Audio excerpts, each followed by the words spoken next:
Hello, in this quick guide, I will show you how to place an OCO order using trader2B platform.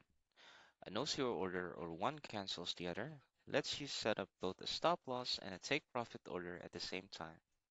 When one is hit, the other is automatically canceled. For this one, I'll be purchasing shares, let's say from Apple. Put in the symbol as AAPL. For the number of shares, let's go with 40 shares. You know what? Just let's go with 30 shares. Order type, I'll set it to market. Of course, the TIF will be setting it to OCO. Now for this one, let's say that I'm comfortable with taking home $2 as my take profit amount, and my manageable risk or my stop loss amount is $1. I'm happy with that. All right.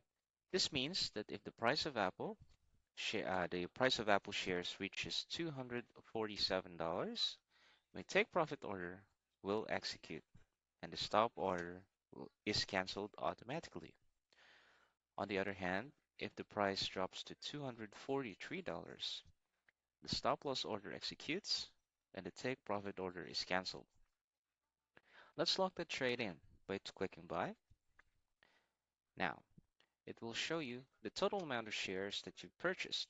So for this one, the estimated cost is $7,378.80. Okay, again, my take profit is at $2 and my stop loss amount is at $1.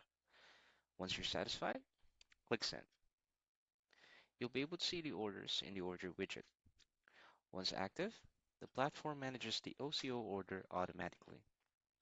This way, you will have the power to define the position size according to your acceptable risk amount. Again, in this case, is $1 below the current market price.